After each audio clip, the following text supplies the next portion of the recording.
ఇవాళ సాయంత్రం సంగారెడ్డి జిల్లాకు కేంద్ర మంత్రి నితిన్ గడ్కరీ కిషన్ రెడ్డి రానున్నారు. సాయంత్రం 4 గంటలకు BHEL ఫ్లైఓవర్ను ప్రారంభించనున్నారు. లింగంపల్లిలో ట్రాఫిక్తో సతమతమవుతున్న వారికి ఈ ఫ్లైఓవర్ బ్రిడ్జ్ రాకతో ఆ కష్టాలన్నీ తీరనున్నాయి. కేంద్ర మంత్రి నితిన్ గడ్కరీ టూర్కు సంబంధించిన మరింత సమాచారం మా ప్రతినిధి పివి రావు అందిస్తారు. కేంద్ర మంత్రి నితిన్ గడ్కరీ ఈరోజు సాయంత్రం 4:30-5 గంటల ప్రాంతంలో సంగారెడ్డి జిల్లాలో పర్యటించున్నారు.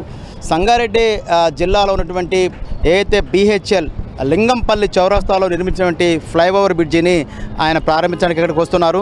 172 కోట్ల రూపాయల వ్యయంతో చందానగర్లో ప్రారంభమై లింగంపల్లిలో ఎండ్ అయ్యేటువంటి 1.6 కిలోమీటర్ల పొడవునటువంటి ఈ యొక్క ఫ్లైఓవర్ని నితిన్ గడ్కరీ ప్రారంభించనున్నారు. దీనికి సంబంధించినటువంటి అన్ని పనులు కూడా దాదాపుగా మొత్తం పూర్తయిపోయాయి. ఏదైతే ఈ ఫ్లైఓవర్ నిర్మాణంతోనే ఇక్కడ ఉన్నటువంటి స్థానికులకి కావచ్చు, జిల్లా అంటే ఇదొక ఈ చౌరస్తాలో జిల్లా చేంజింగ్ కావచ్చు, హైదరాబాద్ శివారు ప్రాంతంలో ఇటు పటాన్ చెరువు అన్ని జిల్లా బస్సులు కూడా ఇక్కడ నుంచే వెళ్లాల్సి ఉంటాయి. కర్ణాటక మహారాష్ట్ర నుంచి బస్సులు కూడా ఇక్కడ నుంచే స్టార్ట్ అయ్యే పరిస్థితి ఉంటుంది. ఉదయం పూట సాయంత్రం పూట విపరీతమైన ట్రాఫిక్తో ఇప్పటివరకు పడ్డ ఇబ్బందులు అయితే ఈ ఫ్లైఓవర్తో తొలగిపోనున్నాయి. సాయంత్రం 4 గంటలకి ఆయన నితిన్ గడ్కరీ కేంద్ర మంత్రి కిషన్ రెడ్డితో పాటు అదేవిధంగా స్థానిక ఉన్నటువంటి MP రఘునందనతో కలిసేసి ఆయన ఈ యొక్క ఫ్లైఓవర్ బ్రిడ్జిని ప్రారంభించినారు. ఈ యొక్క ఫ్లైఓవర్ బ్రిడ్జి దాదాపుగా మొత్తం పూర్తయిపోయింది.